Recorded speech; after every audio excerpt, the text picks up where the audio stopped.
بسم اللہ الرحمن الرحیم۔ منہج کارپوریشن جدہ برائے پروڈکشن و ڈسٹریبیوشن آپ حضرات کی خدمت میں قصص الانبیاء کا مبارک سلسلہ پیش کرنے کی سعادت حاصل کر رہا ہے۔ اب آپ اس مبارک سلسلے کا 15واں حلقہ سماعت فرمائیں۔ قالوا ان يسرق وقد سرق اخ له من قبل، کہنے لگے اچھا ہمیں پتہ نہیں تھا کہ یہ چوری کرتا ہے، ہمیں تو کوئی علم نہیں۔ اگر اس نے چوری کی ہے نا، اس کا ایک بھائی پہلے بھی تھا، اس نے بھی چوری کی، یوسف علیہ، یعنی اب اس پر بھی الزام لگا رہے ہیں۔ تو علماء نے لکھا ہے اس الزام کی اصل وجہ یہ تھی کہ حضرت یوسف علیہ السلام جو تھے اپنی خالہ کے پاس رہتے تھے، اور خالہ چاہتی تھی بالکل بھی عین ہی یہی واقعہ تھا کہ جیسے آج یوسف بن یامین کو رکھنا چاہتے ہیں، خالہ یوسف علیہ السلام کو رکھنا چاہتی۔ تو انہوں نے یہ کیا کہ حضرت اسحاق علیہ السلام کی پگڑی مبارک تھی، تو وہ باندھ دی حضرت یوسف کی کمر کے نیچے اور اوپر سے قمیض پہنوا دیا۔ اب وہ تو بچے تھے، ان کو کیا پتا کیوں باندھا جا رہا ہے۔ اور جب یوسف علیہ السلام گھر آ گئے تو وہ آ گئی حضرت یعقوب کے پاس کہ آپ کا بیٹا جو ہے وہ حضرت اسحاق علیہ السلام کی جو پگڑی ہمارے ہاں نسلن بعد نسلن چلی آ رہی ہے، اتنی متبرک پگڑی کہ وہ تو چوری کر کے لایا۔ تو جب ان کے کپڑوں کی تلاشی لی گئی تو وہ تو باندھا ہوا تھے۔ تو انہوں نے کہا کہ دیکھیں اب قانون یہی ہے کہ بھئی یوسف میرے حوالے کر، تو اپنے حوالے کر دی۔ تو وہ الزام انہوں نے لگایا کہ ان یسرق وقد سرق اخ له۔ اور بعض علماء یہ بھی کہتے ہیں کہ یوسف علیہ السلام چونکہ کریم تھے، سخی تھے، طبیعت میں سخاوت تھی، تو گھر والوں سے پوچھے بغیر جو ہے نا طعام لے کے باہر فقیروں کو کھلا دیتے۔ تو اس کو بھی انہوں نے چوری کے لفظ سے تعبیر کیا کہ ان یسرق وقد سرق اخ له من قبل۔ جب یوسف علیہ السلام نے سنا تو آپ بڑے خوش بھی ہوئے اور چھپا لی، بات ظاہر نہ کی کہ چلو کہنے دو ان کو جو کہنا چاہتے ہیں، ہمارا مقصد جو ہے وہ تو حل ہو رہا۔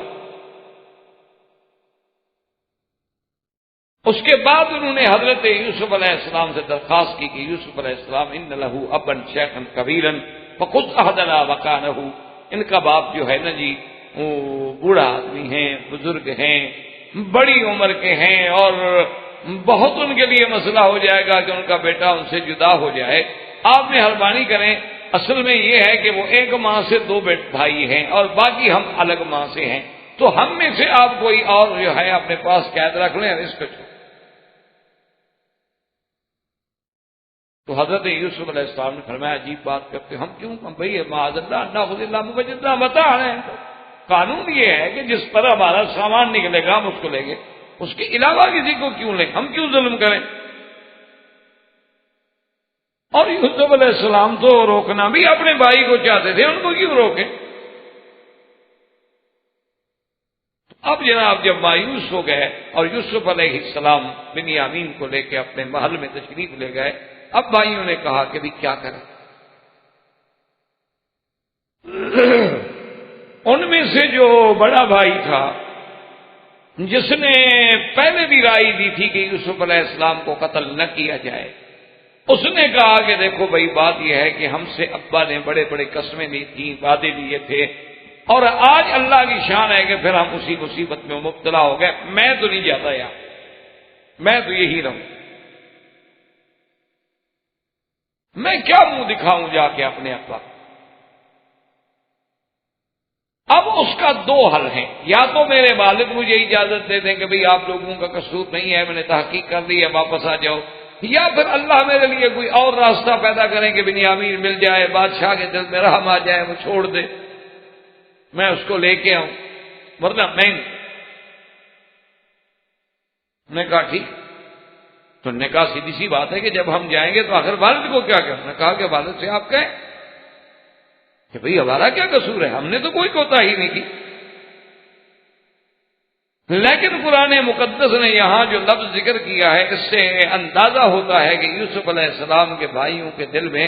ابھی تک یوسف علیہ السلام اور بنیامین کے بارے میں یعنی دل صاف نہیں ہوئے تھے، غصہ ختم نہیں۔ کیونکہ کہتے ہیں ارجعوا الی ابیکم فقولوا یا ابانا ان ابنک سرق وما شہدنا الا بما علمنا وما كنا للغیب حافظین. انہوں نے کہا کہ جاؤ واپس، فقولوا اپنے ابا سے کہو کہ ان ابنک تیرے بیٹے ہیں، یعنی یہ بھی نہیں کہا کہ ہمارے بھائی ہیں، حالانکہ بھی بھائی ہے تمہارا، باپ تو ایک ہے نا، ماں کا فرق ہو جائے، لیکن وہ تمہارا اللہتی بھائی ہے، ماں کا فرق ہے، باپ تو ایک ہے. کیونکہ یا بھائی اللہتی ہوتے ہیں یا خیافی ہوتے ہیں یا حقیقی ہوتے ہیں شقیق. ماں باپ ایک ہو تو حقیقی ہے، اگر باپ ایک ہے اور ماؤں میں فرق ہے تو وہ اللہتی. اور کبھی ایسا بھی ہوتا ہے کہ باپ پہلے سے ایک عورت کی شادی ہوتی ہے، اس کا بیٹا ہو، پھر وہ دوسرے آدمی سے شادی کرتے، وہ اخیافی کہلاتے ہیں. تو کہنے لگے ان ابنک تیرے بیٹے نے چوری کی. یعنی کہا ورنہ ایک تو وہ دکھ میں ہے، حضرت یوسف کا صدمہ ہے، اس پر پھر بنیامین کا صدمہ ہے، اور پھر یہ کہا جائے جی تمہارے بیٹے ہیں، یعنی کہ ہمارے بھائی نے. اور ساتھ یہ بھی کہہ دو جی کہ ہمیں غیب کا تو علم نہیں تھا کہ ایسا ہوگا کہ خود بنیامین چوری کر لے گا. اور اگر آپ کو ہماری بات پہ اعتبار نہیں ہے، وَاسْأَلِ الْقَرْيَةَ الَّتِي كُنَّا فِيهَا وَالْعِيرَ الَّتِي أَقْبَلْنَا فِيهَا وَإِنَّا لَصَادِقُونَ. انہوں نے کہا ابا جان اگر آپ کو اعتبار نہ ہو تو آپ اس بستی والوں سے پوچھ لیں، یا وہ قافلہ جو آ رہا ہے وہ بھی قافلہ تھا، ان کے بھی علم ہے، ان سے پوچھ لیں کہ ہم نے کوئی کوتاہی نہیں کی، ہم نے ہر مقام پہ ہر بات پہ ہم سچے ہیں. اب اگر وہ خود چوری کرتے ہوئے پکڑا جائے تو ہم کیا کریں؟ تو بہرحال وہ واپس آئے. یعقوب علیہ السلام کو یہی کہا، لیکن اللہ کے پیغمبر نے بات فرمائی، قال بل سولت لكم انفسكم امرا فصبر جمیل عسى الله ان يأتيني بهم جميعا انه هو العليم الحكيم. اب حضرت یعقوب علیہ السلام نے فرمایا کہ ٹھیک ہے جو کچھ کہہ رہے ہو تمہارے اپنے نفسوں کی گھڑی ہوئی بات ہے، لیکن بہرحال میں صبر جمیل پہ عمل کروں گا. ہو سکتا ہے کہ اللہ تبارک و تعالی مزید جو آزمائش پہ آزمائش ڈال رہے ہیں، مزید جو مجھے مصیبت پہ مصیبت آ رہی ہے، مزید پریشانی پہ پریشانی آ رہی ہے، مجھے یقین ہے صلی اللہ یأتینی بہم جمیعا کہ اللہ سب کو اکٹھا کر کے لائیں. اب سب کا معنی یہ ہے کہ یوسف علیہ السلام، بنیامین اور جو بیٹا وہاں ٹھہر گیا کہ میں نہیں جاتا. اس لیے حضرت یعقوب علیہ السلام نے جمع کا صیغہ استعمال فرمایا، اور یہیں سے یعنی علماء نے سبق دیا کہ آدمی کے لیے سب سے بڑی بات جو ہے وہ یہ ہے کہ صبر. اور ہر پیغمبر نے یہی بات کا درس دیا ہے امتوں کو. موسیٰ علیہ السلام نے بھی اپنی قوم سے یہی کہا تھا کہ جب مصائب کی اور مصیبتوں کی بھرمار ہو گئی، وَاسْتَعِينُوا بِاللَّهِ وَاصْبِرُوا، اللہ سے مدد پکڑو اور صبر. میرے آقا سرکار دو عالم صلی اللہ علیہ وسلم آپ یہی ہدایت فرماتے ہیں جیسے قرآن میں ہے کہ بشر الصابرین الذین اذا اصابتهم مصیبۃ قالوا انا للہ وانا الیہ راجعون.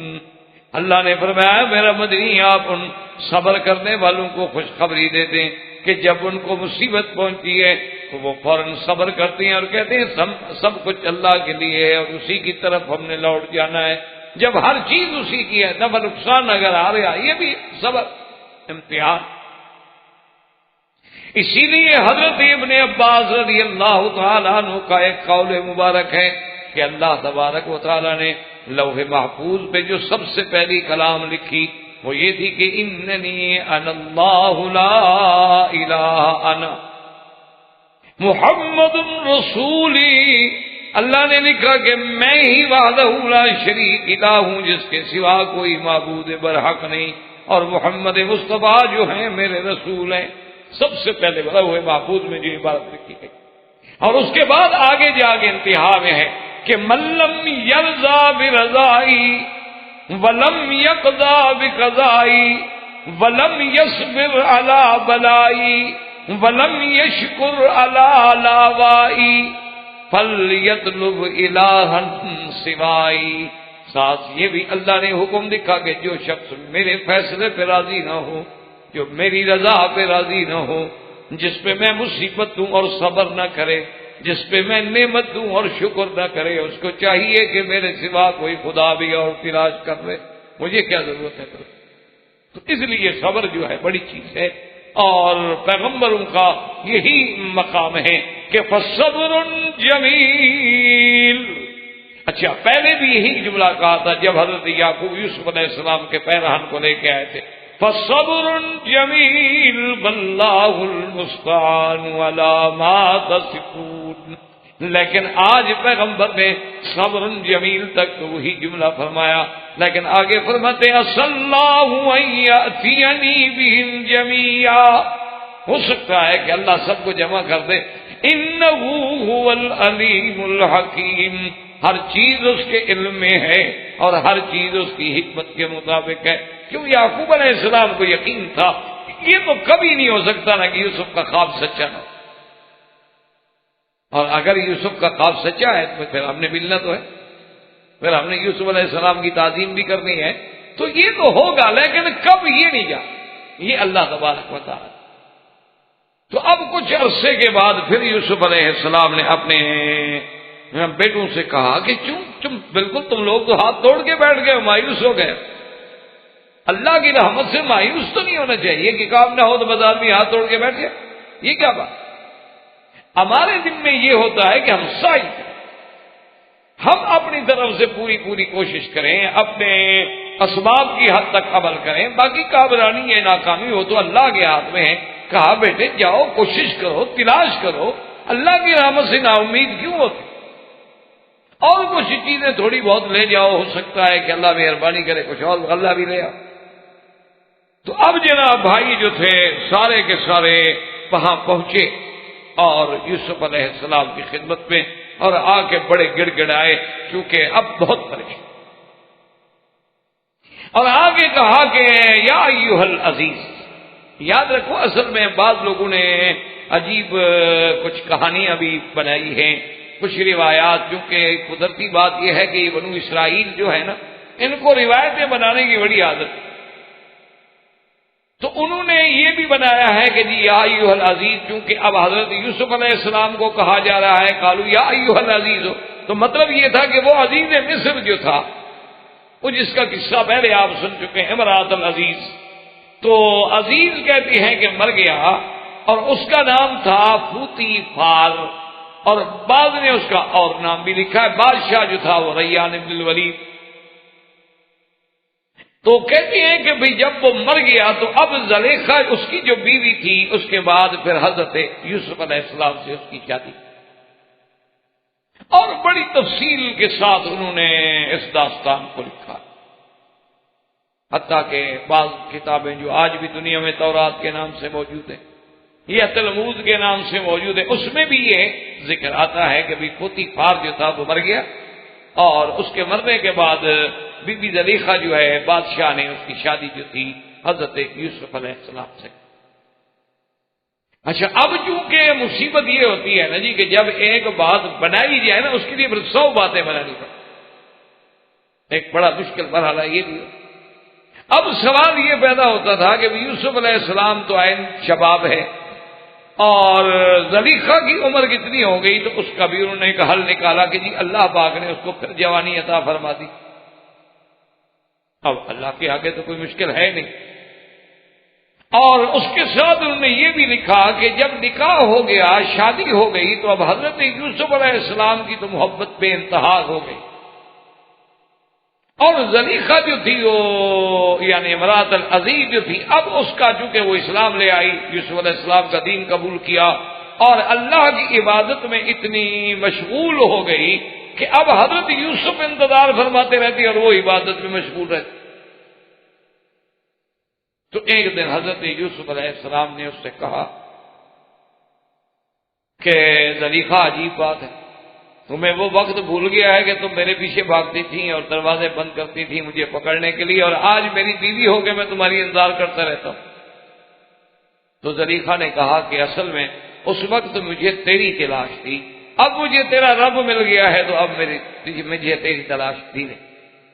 اور اسی لیے پھر انہوں نے اس کو یہ بھی لکھا کہ آدمی جب آدمی کو تلاش کرتا ہے تو ناکامیوں کا سامنا ہوتا ہے، اور آدمی جب اللہ کے ساتھ لو لگا لیتا ہے تو پھر وہ سب چیزیں جو ہے اس کو مل جاتی ہیں۔ لیکن اس واقعے کا قرآن نے کوئی ذکر نہیں کیا اور نہ احادیث رسول نے ذکر کیا۔ لیکن یہ عجیب بات ہوتی ہے، اتفاق ہے کہ جھوٹ جتنا ہونا مزیدار بڑا، یہ اتفاق۔ اور پھر لوگوں کو نعوذ باللہ ایسی باتیں، اچھا بہت سارے اچھے لوگوں نے بھی قصے بنائے۔ جب ان سے یہ کہا گیا کہ بھی حضور پاک صلی اللہ علیہ وسلم کی حدیث مبارک ہے کہ من کذب علی متعمدا فلیتبوأ مقعدہ من النار، او کما قال النبی صلی اللہ علیہ وسلم، کہ جو مجھ پہ جھوٹی بات بنائے وہ جہنم میں اپنے ہاتھ سے ٹھکانہ بنائے۔ انہوں نے کہا جناب، حضور نے فرمایا من کذب علی، جو مجھ پہ جھوٹ بولے، ہم تو حضور پہ تو جھوٹ نہیں بول رہے، ہم تو حضور کے لیے جھوٹ بول رہے ہیں۔ ایک ہے اللہ کے نبی پہ جھوٹ بولنا، ایک یہ ہے کہ ہم تو ایسی باتیں جھوٹی حدیثیں بنا رہے ہیں کہ لوگ دین میں آئے، حضور کی محبت بڑھے، حضور کا عشق بڑھے، یہ تو ہم حضور کے لیے بنا رہے ہیں نا، حضور پر تو جھوٹ نہیں بول رہے۔ حالانکہ بات تو ایک ہی ہے کہ جو بات حضور نے نہیں فرمائی اس کی نسبت حضور کی طرف کرنا جھوٹ ہے، اور اسی نسبت کے لیے جہنم کی سزا ہے کہ بھی جو بات حضور نے فرمائی نہیں وہ کیسی حدیث ہو سکتی ہے۔ اللہ تبارک و تعالی ہمارے حال پہ رحم فرمائے۔ بہرحال تو ایسی باتیں جو ہیں بڑی تاریخ میں عجیب عجیب قصے لوگوں نے بنائے ہیں، اس لیے یوسف و زلیخا پہ کتابیں لکھی گئیں اور اس میں عجیب عجیب قصص آئے، لیکن بات وہی حق ہے جو صحیح روایات کے ساتھ ثابت ہو۔ یہ ہمیں نہیں ملتا کہ واقعی امرات العزیز سے شادی ہوئی ہو۔ اصل میں بعض علماء نے یہ بھی لکھا ہے کہ ایک آدمی تھا، اس کا نام تھا پوتی کر، اس کی لڑکی سے شادی ہوئی تھی حضرت یوسف کی، تو لوگوں نے پھوتی کر کا پھوتی پھار بنا دیا۔ تو معمولی سی بات ہے، نام بگڑنے میں تو دیر نہیں لگتی، تھوڑا سا زبر زیر کا فرق آتا ہے تو ہم جیسے مسجد بلال، حضرت بلال کی مسجد، یعنی حضور نماز پڑھتے تھے کعبہ شریف میں اور بلال پڑھتے تھے پہاڑ پر، کوئی عقل کی بات ہے؟ لیکن لوگوں نے بنا دی، مشہور ہوگی مسجد بلال۔ اصل میں کیا تھا؟ مسجد ہلال، کہ عرب والے جو تھے وہ پہاڑ پہ کھڑے ہو کے چاند دیکھا کرتے تھے، وہاں سے کھڑے ہو کے چاند صاف نظر آتا تھا۔ تو اب معمولی سی بات ہے کہ ہلال کی ہا کا جو نیچے تھا نا اس کو ذرا نقطہ بنا دیا تو بلال بن گئی، فرق کیا پڑتا ہے؟ بات بدلنے میں کوئی دیر تو لگتی ہے۔ تو بہرحال اصل قصہ یہ ہے کہ وہ نکاح ہونے کا کوئی ثبوت نہیں، نہ ہمارے پاس قرآن پاک نے ذکر کیا ہے اور نہ کسی حدیث رسول عربی صلی اللہ علیہ وسلم میں اس کا ذکر ملتا ہے۔ تو بہرحال اصل بات یوں سمجھیں کہ عزیز جو ہے یہ کوئی عہدہ نہیں، قرآن نے جو بار بار عزیز کا لفظ ہے یہ ایسے ہے جیسے ہم کہتے ہیں نا اپنی زبان میں سرکار، سرکار جس کوئی بھی بڑا حاکم اس کو کہہ دیتے ہیں جی سرکار کا فرمان ہے، وہ سرکار کا حکم ہے جی، اور جی جو سرکار فیصلہ یعنی ایک اعزاز کا لفظ، جیسے کسی کو آنریبل کہتے ہیں آپ، تو یہ اعزاز ہے، یہ عہدہ نہیں۔ ایک ہوتا ہے کہ عہدہ ہو، ایک ہے کہ اعزاز ہے، یہ اعزاز تھا، عہدہ کوئی نہیں تھا۔ اب تو یوسف علیہ السلام ماشاءاللہ پوری امور سلطنت میں گویا کہ ان کا مکمل کر دو۔ قالوا یا ایھا العزیز مسنا واہلنا الضر وجئنا ببضاعۃ مزجاۃ فأوف لنا الكيل وتصدق علينا إن الله يجزي المتصدقين۔ اب بھائی آئے تو اب جناب وہ اکڑ چکڑ تو نکل گئی، اب تو وہ غرور اور وہ اکڑ کہنے لگے کہ اے مہربان عزیز، عزیز مصر مہربانی کرو، ہم اور ہمارے گھر والے بالکل فاقوں پہ پہنچ گئے ہیں، ختم ہو گئے، اور ہم بہت معمولی سی چیز لے کے آئے ہیں، پونجی جو ہے ہماری اب تھوڑی رہ گئی ہے، اتنا پیسہ نہیں کہ ہم آپ کو صحیح معنی میں بدلہ دے سکیں، وَجِئْنَا بِبِضَاعَةٍ مُزْجَاةٍ، اگر آپ مہربانی کر کے یہ تھوڑی پونجی لے کے پورا غلہ ہمیں دے دیں تو یہ آپ کی عنایت ہوگی، آپ مہربانی کریں، ہم پہ صدقہ کر دیں۔ اللہ تبارک و تعالی خیر کرنے والوں کو، خیرات کرنے والوں کو بدلہ دیتے ہیں۔ اب علماء نے یہاں بھی پیسے لکھی ہیں بھی انبیاء کے لیے تو صدقہ جائز نہیں ہوتا، اور انبیاء علیہ السلام تو ہدیہ تو قبول فرماتے ہیں لیکن صدقہ قبول نہیں فرماتے، اور اس پہ پھر جواب دیے ہیں کہ یہ ہمارے نبی پاک کے لیے تو تھا لیکن پہلے انبیاء علیہ السلام کے بارے میں ہمیں یہ بات نہیں ملتی۔ اصل میں بات یہ ہے کہ یہ ساری بحثیں بلا وجہ ہیں، ورنہ بات یہ ہے کہ صدقہ تو وہ ہوتا ہے جو بندہ خیرات مانگے۔ ایک بندہ جب پیسے دے کے کوئی چیز خریدنا چاہتا ہے وہ کون سا صدقہ ہے بھائی؟ وہ تو کہہ رہے ہیں کہ جینا ببضاعۃ مزجاۃ، یہ ٹھیک ہے کہ ہم پورے پیسے نہیں دے رہے تو رعایت کر دیں، تو یہ تو بھی خیرات نہیں ہوتی، اس لیے کہ ہم اس کے اوپر بحثیں کریں۔ اب جب یوسف علیہ السلام کو پتہ لگا کہ میرے ماں باپ وہاں بھوکے ہیں، فاقوں سے گزر ہو رہی ہے، اور اصل بات یہ ہے کہ اللہ کی منشا بھی ہو گیا کہ اب بات کھل گئی، ورنہ تو یوسف علیہ السلام چاہتے تو جیل سے بھی پیغام بھجوا سکتے، چاہتے تو جب مصر میں غلام بنے تھے اس وقت بھی پیغام بھجوا سکتے، اور چاہتے تو جب عزیز مصر کی بیوی ان کے لیے اپنی سب کچھ جانیں قربان کرنے کے لیے تیار کھڑی تھی تو ان کو کہتے تھے کہ میرے والدین کو پیغام تو بھجوا دو کہ میں خیریت سے ہوں، تو کون سا مشکل مسئلہ تھا؟ لیکن اللہ کا منشا نہیں تھا تو کیسے خبر دی؟ اللہ تبارک و تعالیٰ کا ارادہ نہ ہو، سارے وسائل بھی ہوں تو کام نہیں آتے، اور جب اللہ تبارک و تعالیٰ چاہتے ہیں اسباب بھی نہ ہوں تو کام خود بخود بن جاتے ہیں، امیدیں ختم ہو جاتی ہیں لیکن کام ہو جاتا ہے۔ اس لیے اب حضرت یوسف علیہ السلام قال هل علمتم ما فعلتم بيوسف واخيه اذ انتم جاهلون، حضرت یوسف علیہ السلام نے فرمایا اچھا تمہیں پتا ہے کہ تم نے یوسف اور اس کے بھائی کے ساتھ کیا کیا؟ اور مفسرین نے لکھا ہے کہ اب یوسف علیہ السلام نے اپنا جو تاج پہنے ہوئے تھے، وہ جو اپنا لباس پہنے ہوئے تھے وہ بھی اتارا، اب جو ان کی نظر پڑی تو اب گھبرائے، کہ قالوا اِنَّكَ لَأَنْتَ يُوسُفُ، کہ اچھا تم یوسف ہو؟ بعض علماء کہتے ہیں کہ ان کے سر پہ ایک نشان بھی تھا، اسی لیے حضرت یوسف علیہ السلام نے اپنا تاج اتارا کہ اس نشان کو دیکھ کے یہ یقین کر لیں کہ ہاں میں یوسف۔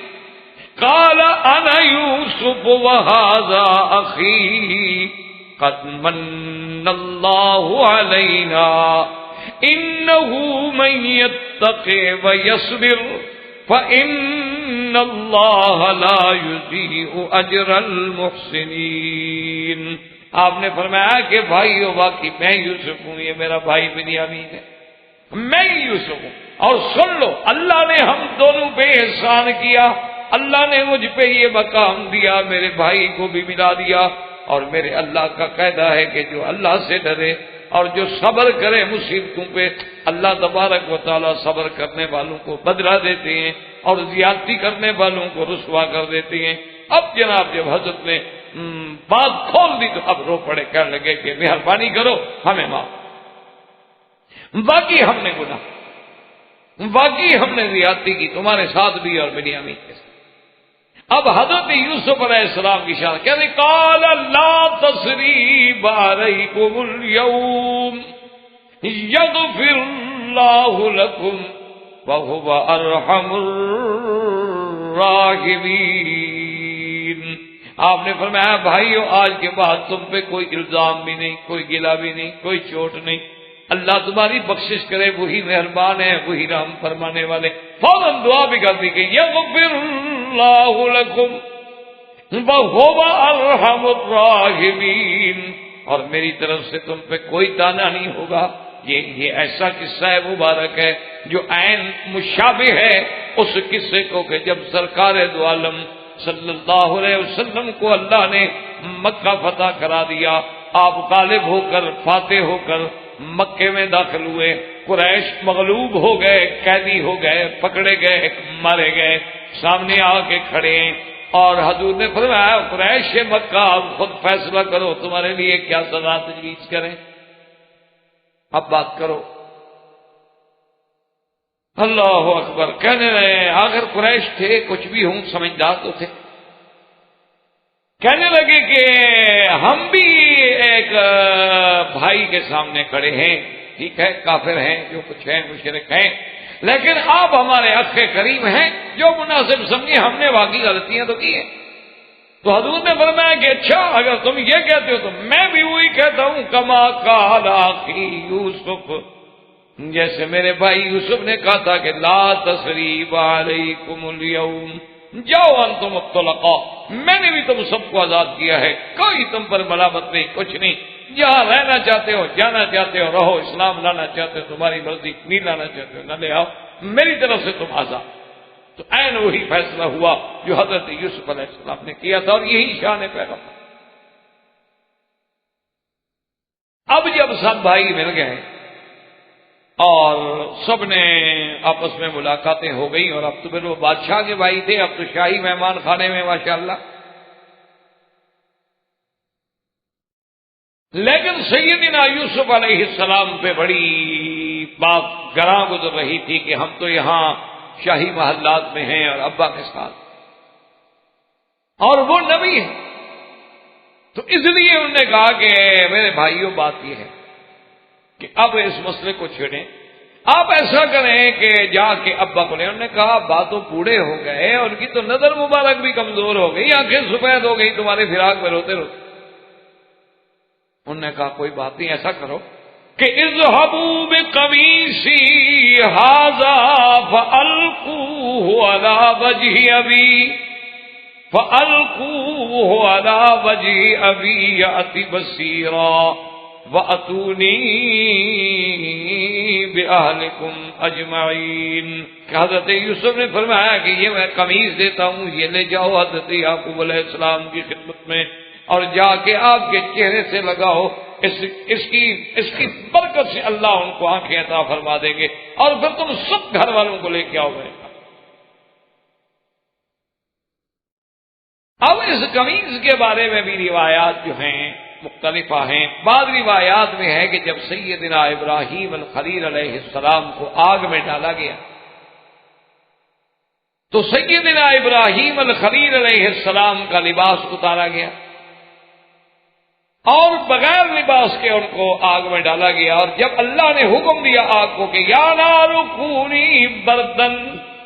وسلاما علی ابراہیم،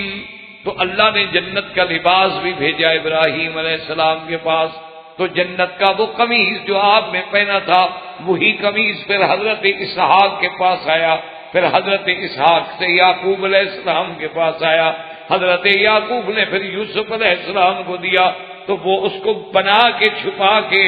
ایک نلکی سی بنا کے محفوظ کر کے رکھا جاتا تھا تاکہ کسی کو نہ جائے، تبرک ہے اور جنت کا کپڑا ہے۔ اور جنت کی اس نعمت کی صفت یہ تھی کہ جس چیز پر بھی اس کو ڈال دو وہ ٹھیک ہو جاتی تھی، اندھے پہ ڈال دو ٹھیک ہو جائے گا، اور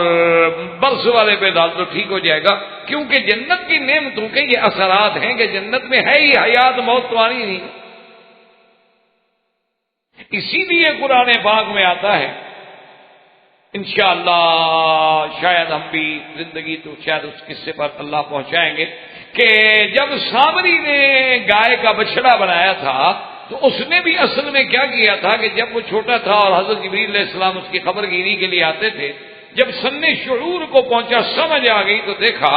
کہ بھئی جبریل علیہ السلام جو ہیں جس گھوڑی پہ سوار ہیں، اس کو تو پتہ ہی تھا کہ جبریل ہیں، وہ تو انسانی شکل میں تھے۔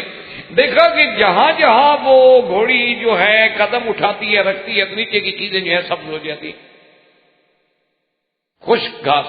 سبز ہو گئی، خشک پتیاں سبز ہو گئی، تو اس نے وہ مٹی چھپا کے اپنے پاس رکھ دی۔ اب جب سونے کا بچڑا بنایا تو اس میں وہ مٹی بھی ڈال دی، مٹی ڈال دی تو وہ جناب جسد لہو خوار، اس سے تو آوازیں شروع ہو گئی گائے کی، وہ زندہ ہو گیا۔ تو اس لیے علماء نے لکھا ہے کہ جنت کی چیز ہی ایسی ہے کہ اللہ یموت فیہا ولا یحیا، وہاں تو کافر کے لیے بھی موت نہیں ہوگی، اور چیزیں ایسی ہوں گی کہ کبھی بوسیدہ نہیں ہوں گی، فنا نہیں ہوں گی۔ تو دراصل یہ وہی کبھی سے مبارک تھا جو محفوظ رکھا۔ اور اسی طرح یعنی علماء نے لکھا ہے کہ آپ قصہ یوسف علیہ السلام پہ اگر نظر ڈالیں تو اس قصے کا عمود جو ہے نا، یعنی بنیاد جو ہے گویا وہ قمیص، کہ جب آپ اپنی پھپھی کے گھر سے نکلے اپنے ابا کی خدمت میں آنے لگے تو پھپھی نے بھی پکڑنے کے لیے قمیص کا سہارا لیا،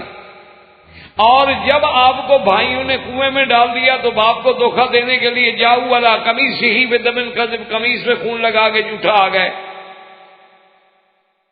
جب یوسف علیہ السلام کو انہوں نے کنویں میں ڈال دیا تھا تو یعقوب علیہ السلام کے پاس بھی تو قمیص لے کے آئے تھے نا، اور جاؤ والا قمیص ہی بدمن کذب، شام غریبہ منا رہے ہیں جناب، رو رہے ہیں، خون لگا کے آ گئے۔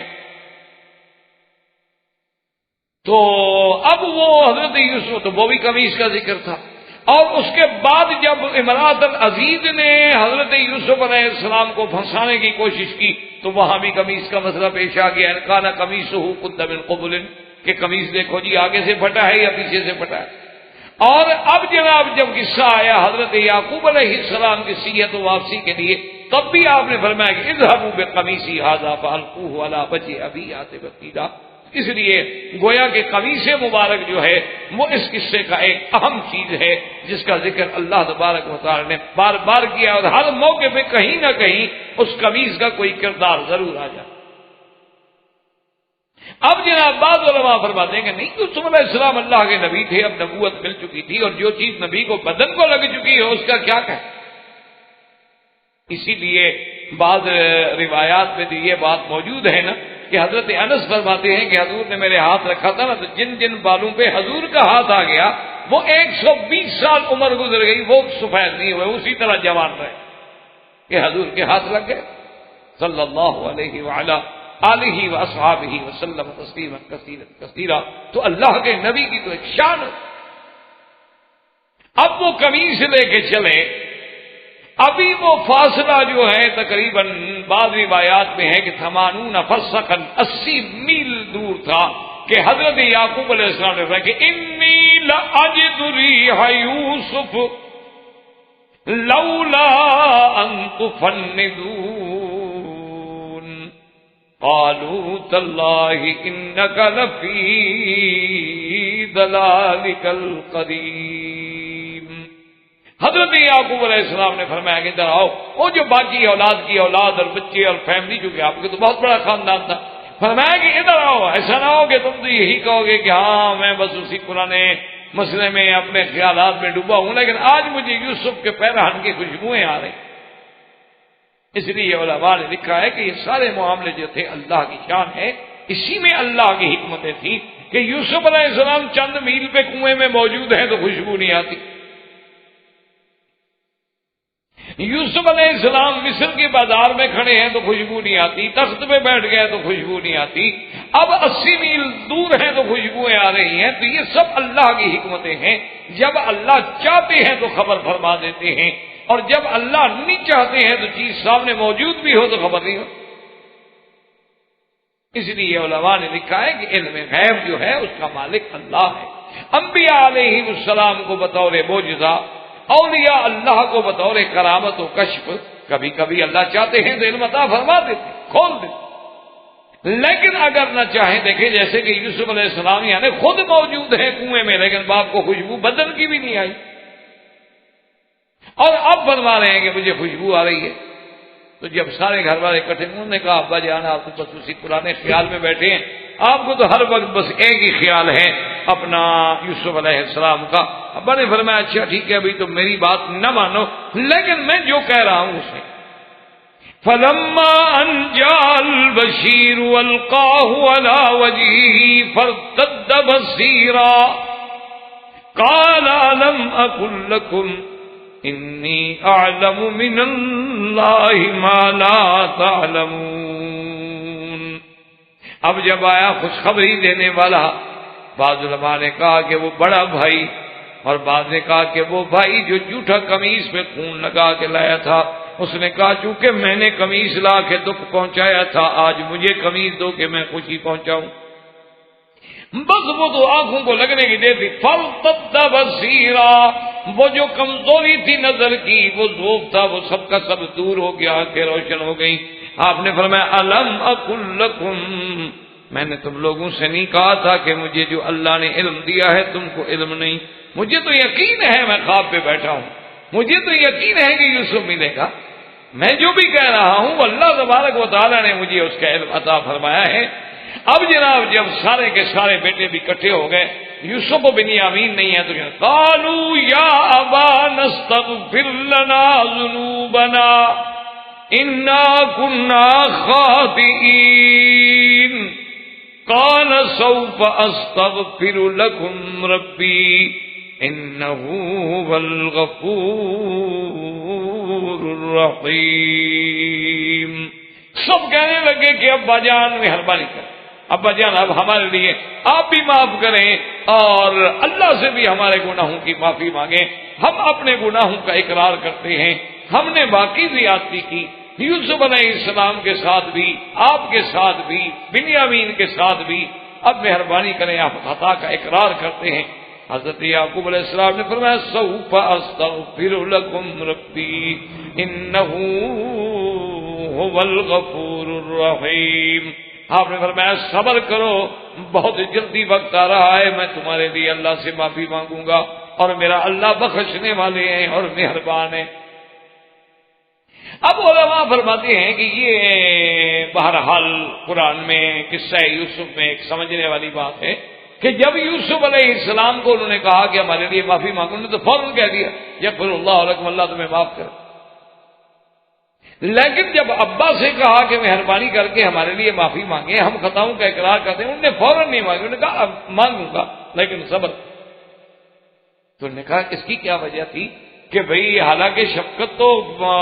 اور برداشت اور شفقت اور رحمت اور رافت جو ہے وہ تو سب سے زیادہ یعقوب علیہ السلام میں تھی، لیکن یوسف علیہ السلام نے تو فوراً دعا کر دی۔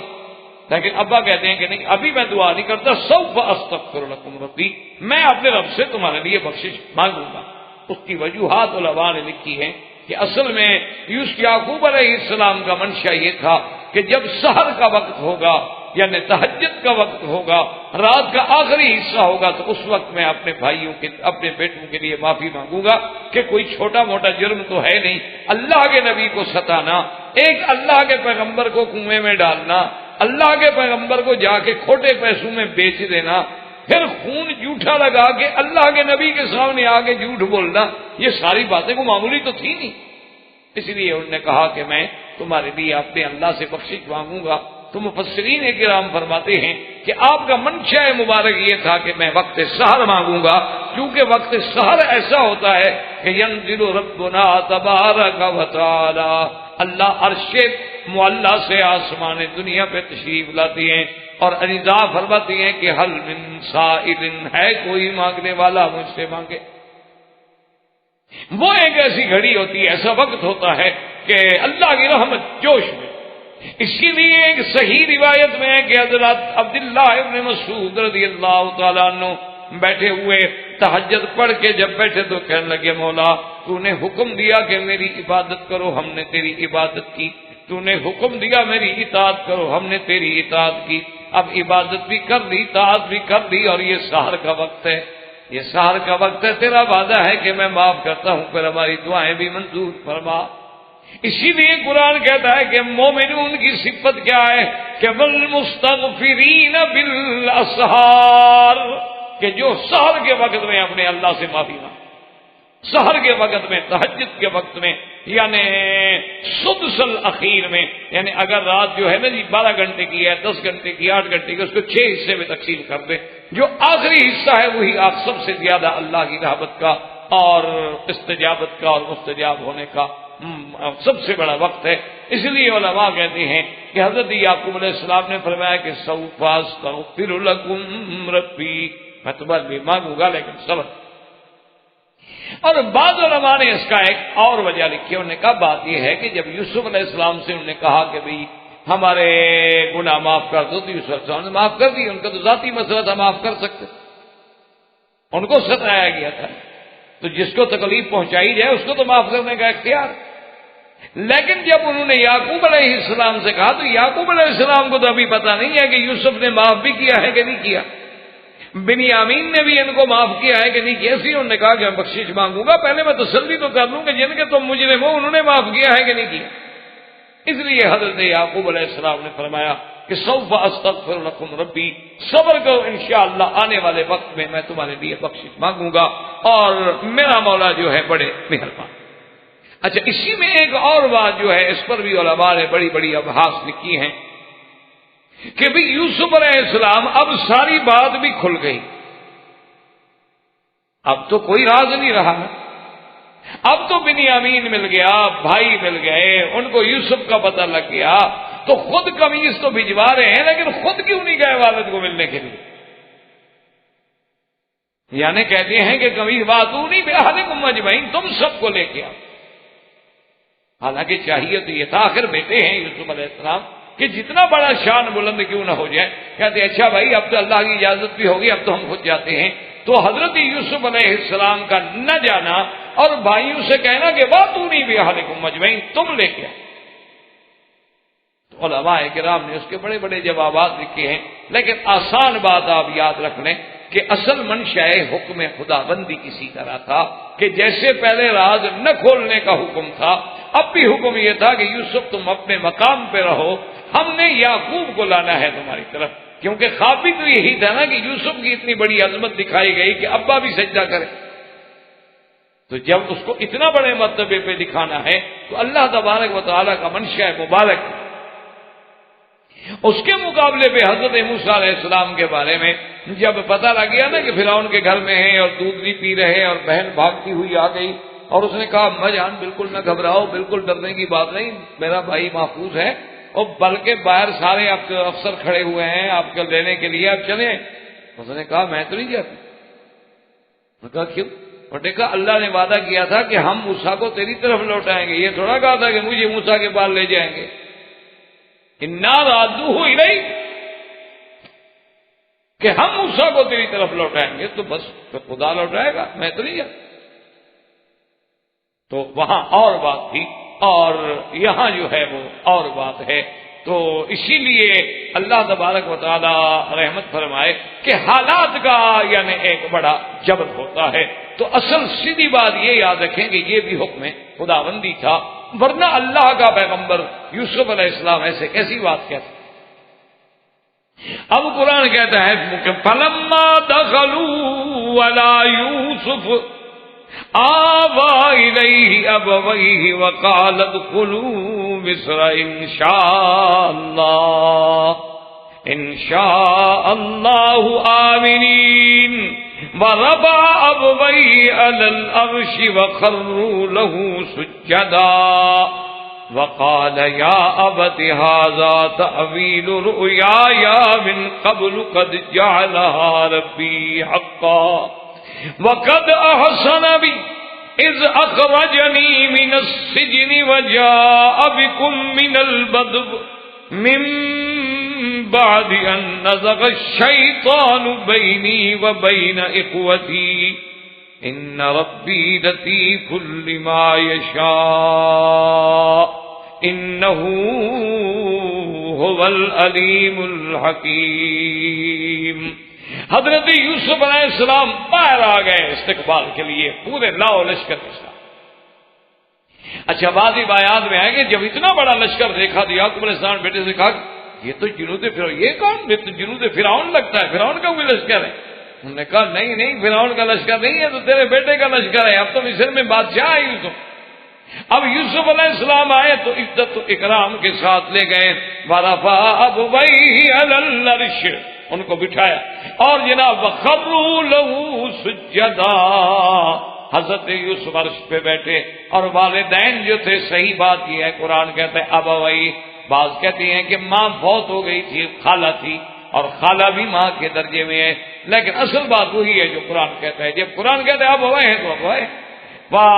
اس کے بعد جناب وہ سجدے میں آئے، وخروا له سجدا۔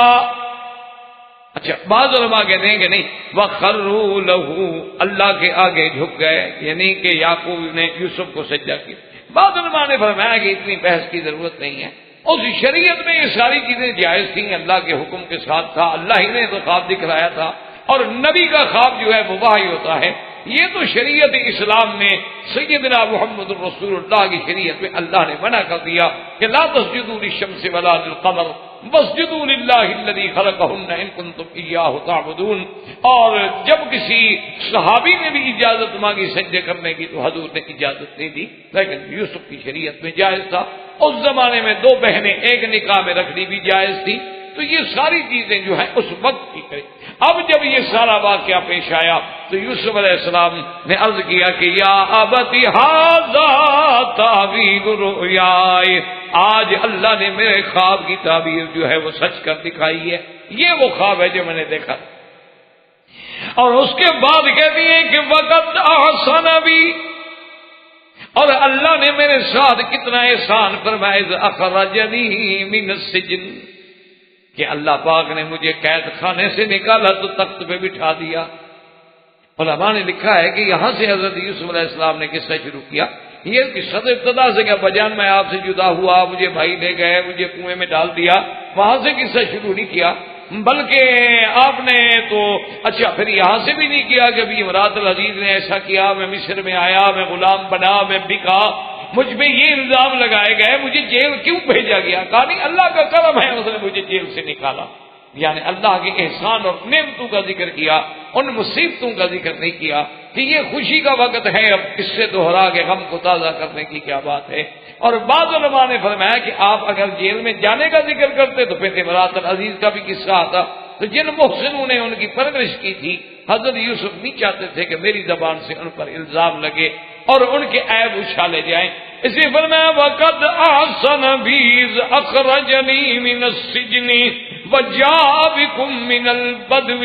اور آپ کو بھی اس دیہات سے لے آئے من بعد ان نزغ الشیطان بینی و بین اخوتی. وہ تو شیطان نے ہمارے بھائیوں کے درمیان میں ایسی بات کھڑی کر دی تھی، ورنہ بھائی تو بھائی ہوتے ہیں اور اللہ کی ہر چیز میں حکمتیں ہوتی ہیں. اللہ تبارک و تعالی نے حضرت موسیٰ یوسف علیہ السلام کے خواب کو سچا فرمایا. یعقوب علیہ السلام تشریف لے آئے اور اسی لیے اللہ نے فرمایا کہ ذالک من انباء الغیب نوحی الیک وما کنت لدیہم اذ اجمعوا امرهم وهم یمکرون وما اکثر الناس ولو حرصت بمؤمنین. اللہ نے فرمایا میرا مدری یہ وہ اہم غیب کی خبریں ہیں جو ہم نے آپ کو. باقی اصل وجہ یہ تھی کہ علماء نے لکھا ہے کہ قریش نے خود سوال کیا تھا کہ سیدنا محمد رسول اللہ صلی اللہ علیہ وسلم آپ اگر اللہ کے نبی ہیں تو ہمیں بتلائیں گے یوسف کا قصہ. انہوں نے یہ خود بتایا. تو جب حضور صلی اللہ علیہ وسلم نے وہ سارا قصہ مبارک ذکر کر دیا اور اتنی تفصیل کے ساتھ، تو اللہ تبارک و تعالیٰ کے نبی نے فرمایا کہ اب تو میں نے سارا واقعہ تمہیں بیان کر دیا، ابھی مان لے آؤ. لیکن وہ پھر بھی ایمان نہیں. تو اصل میں ان واقعات میں اللہ تبارک و تعالیٰ نے بہت بڑی عبرتیں، اللہ تبارک و تعالیٰ نے بہت بڑی مواعظ، اللہ تبارک و تعالیٰ نے بہت بڑے احکام، اور اس کے اندر جو سب سے بڑی چیز ہے وہ ہے تسلی لقلب رسول اللہ صلی اللہ علیہ وسلم، کہ حضور کے دل کے لیے تسلی مبارک ہے میرا مدنی آپ نہ گھبرائیں. آپ کے ساتھ جو زیادتی ہو رہی ہے آپ دیکھیں کہ یوسف کے ساتھ کیا، اور آپ اس فکر میں ہیں کہ میرے رشتہ دار ہیں، میرے قریبی لوگ ہیں، اور اس کے باوجود زیادتی کر رہے ہیں. میرا مدنی آپ کے تو چلو چاچا ہیں، چاچے کے بیٹے ہیں، وہ تو باپ کے بیٹے ہیں جنہوں نے یوسف علیہ السلام کے ساتھ یہ کیا. یعنی آپ اندازہ فرمائیں کہ آپ کے ساتھ تو چلو ابو جہل کر رہا ہے، عتبہ عتیبہ کر رہے ہیں، آپ کے ساتھ تو ابھی لہب کر رہا ہے، ولید بن المغیرہ کر رہا ہے، شیبہ کر رہا ہے، لیکن وہ تو حضرت یعقوب کے بیٹے ہیں، یوسف علیہ السلام کے بھائی ہیں. انہوں نے کیا کیا یوسف علیہ السلام؟ اور اسی طرح اللہ تبارک و تعالیٰ نے اپنے پاک نبی علیہ السلام کو ہدایت و تسلی کے لیے فرمایا کہ دیکھیں اگر آپ کو شیب ابی طالب کے علاقے میں کچھ عرصے کے لیے گویا کہ محصور رہنا پڑا ہے، ذرا نظر تو ڈالو کہ یوسف جیسا نازک و حسین جیل کی زندگی میں اکیلا بیٹھا ہوا، اس نے بھی تو جیلیں کاٹی. اور ساتھ یہ بھی بتلایا کہ یوسف علیہ السلام جس کو کنویں میں ڈالا گیا، جس کو جیلوں میں ڈالا گیا، ہم نے کیسے اوپر بٹھایا. میرے وطنی آپ بھی غم نہ کریں، یہ آپ کو کتنی تکلیفیں پہنچائیں، لیکن ہم بھی آپ کو معراج پہ اور سرزمین مکہ میں جس طرح یوسف کے عرش پہ پہنچایا تھا اسی طرح آپ کو بھی عرش معلیٰ پہ لائیں گے. آپ کو ہم غالب کریں گے، آپ کے دین کو پورے ادیان پہ ہم نصرت دیں گے۔ اور جس طرح یوسف کے بھائی ملزم بن کے یوسف کے سامنے کھڑے تھے، ایک وقت آئے گا کہ قریش ملزم بن کے محمد مدنی تیری دربار میں کھڑے، آپ فکر نہ کریں۔ اس لیے اللہ تبارک و تعالیٰ نے قرآن مقدس کے ان واقعات مبارکہ میں انبیاء علیہم السلام کے قصص مبارکہ میں مواعظ ہوتے ہیں، عبر ہوتے ہیں، حکمتیں ہوتی ہیں اور تسلی ہوتی ہے اللہ کے نبی کے لیے، مومنین کے لیے، کلمے پڑھنے والوں کے لیے۔ تم کیا گھبراتے ہو؟ جب نبیوں پہ ایسے مراحل گزرے تو آپ کیا، آپ یا ہماری پھر حیثیت کیا؟ اگر انبیاء علیہم السلام پہ یہ تکلیفیں آئیں، اگر اللہ کے پیغمبروں پر ایسی کھٹن منازل آئیں، اگر انہیں جیل کی صعوبتوں سے گزرنا پڑا، اگر انہیں اپنے بھائیوں کے ہاتھوں کنویں میں قید ہونا پڑا، تو تم کیوں غم؟ اس لیے اللہ تبارک و تعالی نے ایسے قصص بیان فرمائے، اور سب سے عظیم قصہ، مفصل قصہ اور من اول ہی الی آخر ہی حضرت یوسف علیہ السلام کا تھا۔ اللہ آپ کو بھی اور مجھے بھی اس کے پڑھنے، سمجھنے اور اس پہ عمل کرنے کی توفیق عطا فرمائیں۔ وما علینا الا البلاغ وآخر دعوانا ان الحمد للہ رب العالمین۔ برادران اسلام، واجب الاحترام بزرگوں، دوستوں، بھائیوں، عزیز نوجوان، قصص الانبیاء علیہم السلام کے دروس کے سلسلے میں آج ہم سیدنا ایوب علیہ السلام اور ان کے ساتھ ذوالکفل علیہ السلام کے بارے میں کچھ پڑھیں گے۔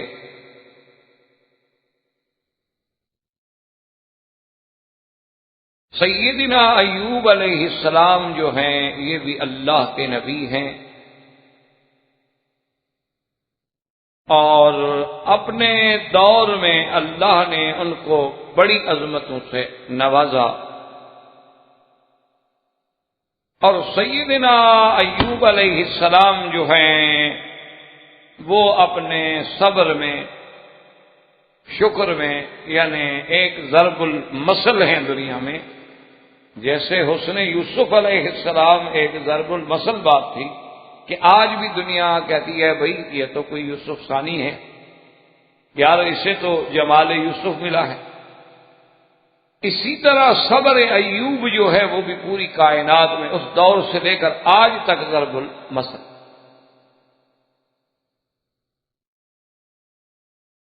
سیدنا ایوب علیہ السلام کے بارے میں کتابوں میں بے انتہا اختلافات ہیں۔ بعض انہیں رومی مانتے ہیں، بعض انہیں عربی النسل مانتے ہیں، بعض انہیں بنو اسرائیل سے مانتے ہیں، یعنی حتیٰ کہ کتب سابقہ میں بھی اس موضوع پہ بے حد اختلاف ہے، حتیٰ کہ بعض لوگ تو اس حد پر بھی چلے گئے کہ ایوب علیہ السلام نام کا کوئی نبی گزرا ہی نہیں۔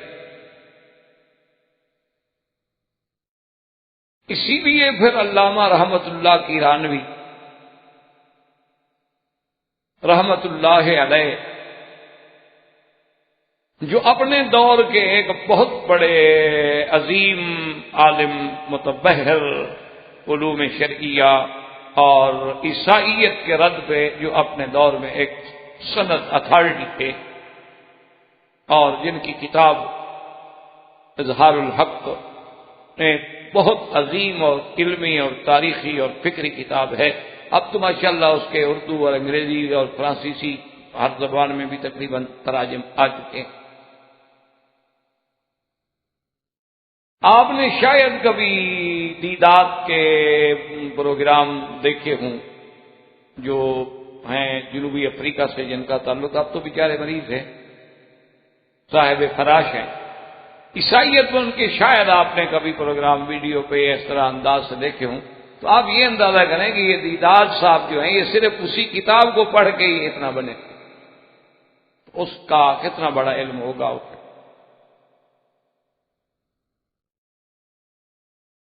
تو انہوں نے بھی تحقیق کی ہے، اور بیلی نے جو اعتراضات کیے ہیں سیدنا ایوب علیہ السلام پر، اس کا انہوں نے باقاعدہ جواب دیا ہے۔ اور سب سے افضل بات یہ سمجھیں کہ ہم باقی کتابوں کی طرف تو اس وقت جائیں نا کہ جب ہمارے پاس اپنا مر جانا ہو۔ اللہ نے قرآن مقدس میں جہاں ذکر فرمایا ہے تو اس آیات مبارک کے ضمن سے یہ بات ہمیں صاف معلوم ہوتی ہے کہ حضرت ایوب علیہ السلام کا تعلق جو ہے وہ سیدنا ابراہیم الخلیل علیہ السلام کی اولاد سے ہے، اور آپ حضرت اسحاق کی اولاد سے۔ اللہ نے من ذریتہ داؤد و سلیمان و یوسف و موسیٰ و ہارون، آخر میں فرماتے ہیں وَأَيُّوبَ وَإِلْيَاسَ، تو ذریت ہی کا ضمیر جو ہے وہ سیدنا ابراہیم علیہ السلام کی طرف راجع۔ تو جب ہمیں قرآن پاک سے روشنی مل جائے تو پھر ہمیں کسی اور چیز کی ضرورت باقی نہیں رہتی۔ سیدنا ایوب علیہ السلام نبی ہیں، اور اللہ نے ان کو صبر اور شکر کا اور سخاوت کا اور مظلوموں اور غریبوں سے مواسات و ہمدردی کا اتنا بڑا جذبہ دیا تھا کہ اگر آپ کو پتہ لگ جاتا کہ محلے میں کوئی بھوکا ہے، جب تک اسے کھانا نہ کھلاتے آپ نہیں کھاتے۔ اگر انہیں پتہ لگ جاتا کہ ہمارے اس شہر میں کوئی ایک آدمی ہے، ایک گھرانہ ایسا ہے جن کے پاس کپڑا نہیں ہے، تو آپ اسی وقت بے چین ہو جاتے جب تک کہ انہیں کپڑے نہ پہنچائیں۔ اور اللہ نے حضرت ایوب علیہ السلام اپنے وقت کے صدیق بھی کہلاتے، ہر بات میں سچے۔ اور سیدنا ایوب علیہ السلام کو اللہ نے بے انتہا نوازا تھا، یعنی عزت سے، اقتدار سے، مال سے، اہل سے، اولاد سے، یعنی کوئی ایسی نعمت نہیں تھی اس دور میں جو اللہ نے آپ کو عطا نہیں فرمائی۔ آل ہے، اولاد ہے، بیٹے ہیں، بیٹیوں کے بیٹے ہیں، بیٹیاں ہیں، اور پھر جناب باغات ہیں، فصل، ہر نعمت جو تھی، مال مویشی، ہر کوئی کمی۔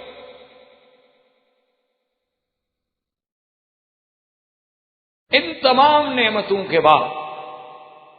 اللہ تبارک و تعالیٰ کے امتحان میں آ گئے،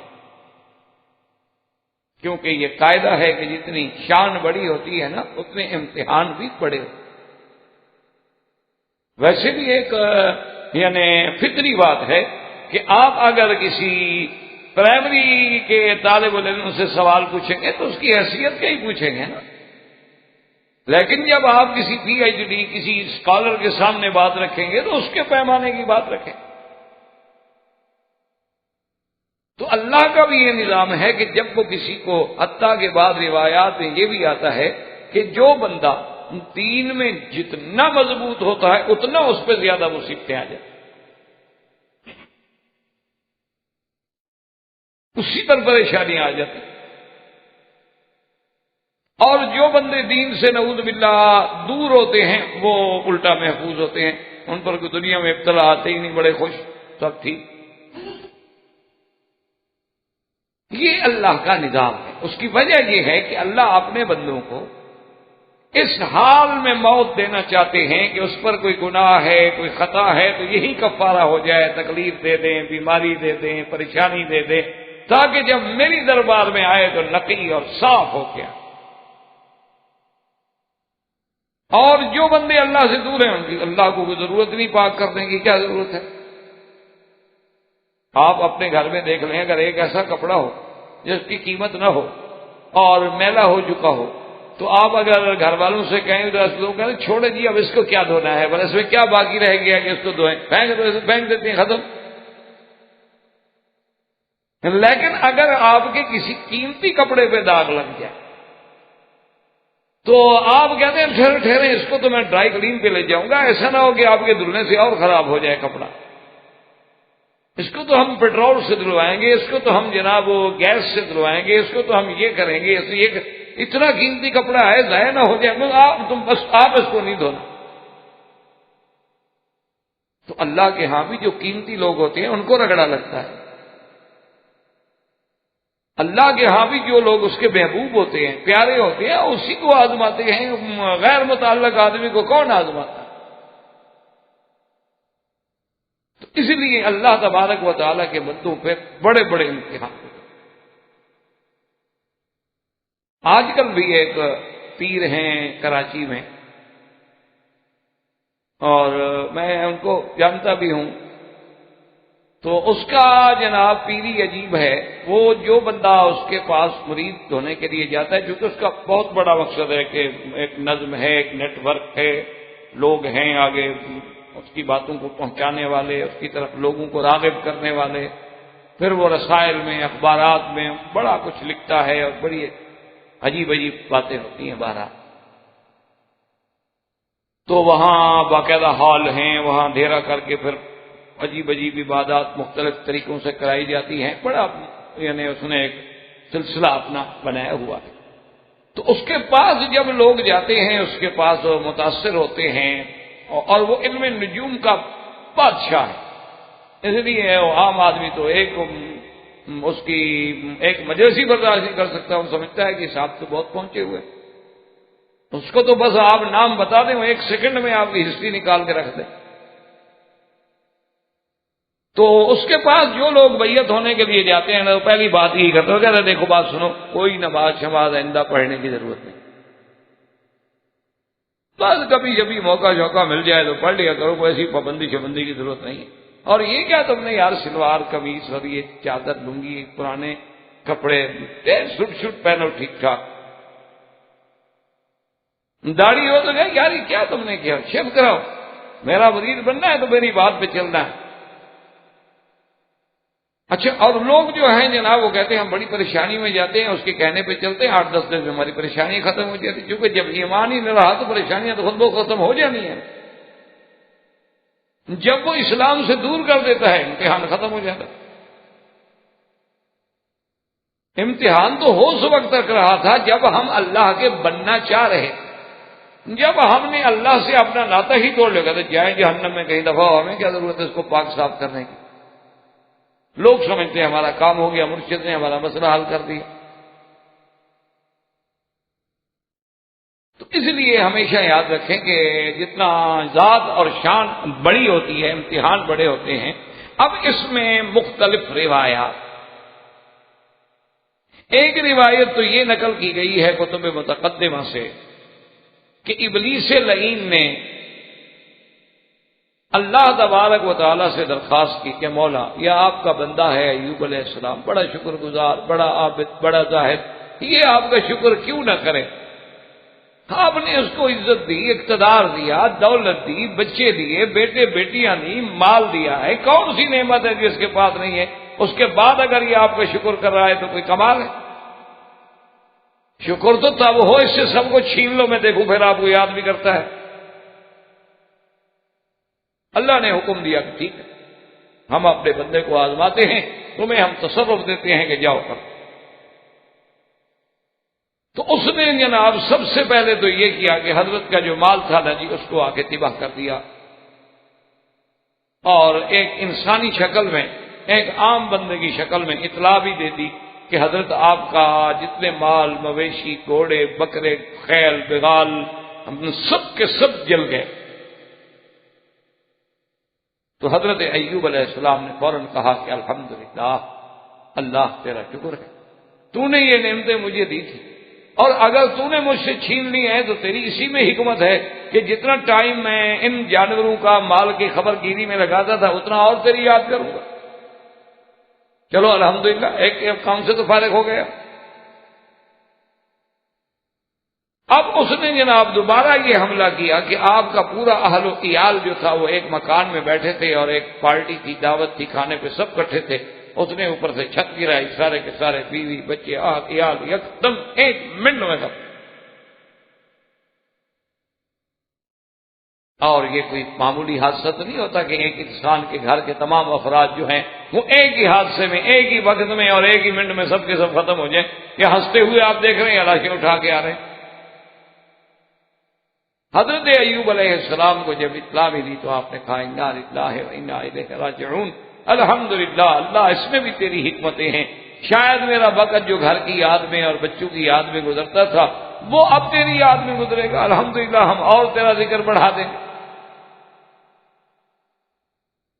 ابلیس لعین اب تو بڑا پریشان ہوا، اس نے کہا یہ بندہ اللہ کا تو کسی طرح بھی قابو نہیں آ رہا، اس کو اللہ نے اتنی نعمتیں دی، تو اندیشہ تھا کہ اس آرام میں، دولت میں، اقتدار میں آ کے خدا کو بھول جائے گا، وہاں بھی نہیں بھولا۔ پھر ہم نے آزمائش کے لیے اولاد ختم، مال ختم، بیٹے بیٹیاں ختم، لیکن پھر بھی وہ کہتے ہیں الحمدللہ اس نے تو مجھے برباد کر دیا، یہ تو میرے قابو میں نہیں آ رہا۔ تو اس نے درخواست کی کہ اللہ تبارک و تعالیٰ مجھے حضرت ایوب علیہ السلام کے بدن پر بھی تسلط دے، کہ اب اس کے مال پہ تو آزمائش آ چکی ہے، اب باقی تو آپ کی جان مبارک ہے۔ تو اللہ تبارک و تعالیٰ کی اجازت سے ان کو یہ اجازت بھی دی، اور شیطان نے آ کے ایسا تصرف کیا کہ آپ کے بدن پہ ایسی کوئی پھونک ماری کہ پورے بدن جو تھا وہ پھوڑوں سے اور زخموں سے اور بھر گیا، خارش ہو گئی۔ اس کے بعد حتیٰ کے بعد کتب سابقہ میں یہ بھی ملتا ہے کہ الجدری، جسے آپ چیچک کہتے ہیں، کہ سب سے پہلے حضرت ایوب علیہ السلام کو یہ بیماری لاحق، یہ بھی کتابوں میں۔ اب چونکہ سارے بدن پر وہ بیماری کے اثرات آ گئے، تو اب محلے کے اور لوگوں کے دلوں میں جا کے شیطان نے وساوس ڈالے۔ اس نے کہا ایوب ایسی بیماری میں مبتلا ہے کہ وہ تو چھوت چھات والی بیماری ہے، دوسروں کو لگنے والی بیماری ہے، وہ تو جو ہوا چلے گی اور جہاں جہاں پہنچے گی تمہارے سب بیمار ہوتے چلے جائیں گے، نکال دیں ایوب علیہ السلام کو اپنے خیال سے۔ تو ایوب علیہ السلام کو شہر والوں نے آ کر اس بات پہ مجبور کر دیا، انہوں نے کہا کہ حضرت آپ کی وجہ سے ہمارے علاقے میں بیماری پھیلنے کا خدشہ ہے، تو آپ مہربانی کر کے شہر سے باہر چلے جائیں۔ حتیٰ کہ بعض کتابوں میں تو یہ ہے کہ شہر کے باہر جہاں کوڑا کرکٹ ایسی چیزیں یعنی غیر ضروری چیزیں ہوتی تھیں، وہی انہوں نے ان کو اجازت دی کہ جی یہ دور جگہ بھی ہے اور ٹیلا قسم کا بنا، اسی پہ آپ رہنا چاہتے تو رہنے، ورنہ اب آپ ہمارے شہر میں نہیں آتے۔ حضرت ایوب علیہ السلام وہاں تشریف لے گئے اور وہیں ایک جھوپڑی بنا کے اور سب ساتھ چھوڑ گئے، الا زوجتہ، صرف آپ کی بیوی جو ہے وہ ساتھ۔ اب حضرت ایوب علیہ السلام کی بیوی کے بارے میں بھی اکثر اقوال یہ ہیں کہ وہ حضرت یوسف علیہ السلام کے بیٹے کی بیٹی جو آپ کی بیوی، اور اس کے نام میں بھی اختلاف ہے، بعض کہتے ہیں کہ اس بیوی کا نام لیا تھا، اور بعض کہتے ہیں کہ اس بیوی کا نام جو ہے رحمہ تھا، اور بعض روایات میں یہ بھی آیا ہے کہ جب زلیخا کے ساتھ، امرأۃ العزیز کے ساتھ حضرت یوسف علیہ السلام کی شادی ہوئی تو آپ کی دو اولادیں ہوئیں، ایک لڑکا اور ایک لڑکی۔ لڑکے جو تھے بشر، ان کا بیٹا جو تھا وہ تو ایوب نبی بنے، اور آپ کی بیٹی سے جو بیٹی ہوئی تو وہ حضرت ایوب کی آ کے بیوی بنی۔ تو بعض کتب سابقہ میں یہ باتیں بھی ہمیں حضرت ایوب علیہ السلام میں، چونکہ سفر ایوب یا صحیفہ ایوب کے نام سے بہت بڑی کتابیں سابقہ کتب میں ملتی۔ اب اس بیماری کے اثرات کی وجہ سے سب نے ساتھ چھوڑ دیا، ماں سوائے زوجہ کے، اور آپ کے دو بھائی تھے، بعض علماء نے لکھا ہے کہ دوست تھے اور بعض نے کہا کہ بھائی تھے، وہ کبھی کبھی آتے تھے وہیں آ کے حضرت ایوب علیہ السلام کی خیریت دور کھڑے ہو کے پوچھ لیتے تھے، ماذا بکا، کیا حال ہے؟ وہ کہتے ہیں الحمدللہ، جو اللہ نے لکھا اسی میں شکر۔ تو ایک دن وہ دونوں بھائی جو تھے کھڑے آپس میں باتیں کر رہے تھے، کہنے لگے یار معلوم یہ ہوتا ہے کہ ان ایوب اذنب ذنبا لم یذنب احد قبلہ، معلوم یہ ہوتا ہے کہ حضرت ایوب نے کوئی ایسا گناہ کیا ہے کہ جو آج تک کسی نے نہیں کیا۔ تو دوسرے نے پوچھا بھی وہ کیسے؟ اس نے کہا دیکھو اتنی مدت ہو گئی ایسی بیماری میں مبتلا ہیں، اللہ ان کی فریاد ہی نہیں سن رہے، تو صاف بات ہے کوئی ایسی غلطی تو ہو گئی ہے کہ اللہ ناراض ہے۔ اب بعض علماء نے یہ بھی لکھا ہے کہ یہ بیماری جو تھی، کسی نے کہا 3 سال، کسی نے کہا 12 سال، اور بعض ہمیں احادیث مبارک کی روشنی میں یہ بھی ملتا ہے کہ تقریباً 18 سال تک آپ اسی بیماری میں مبتلا۔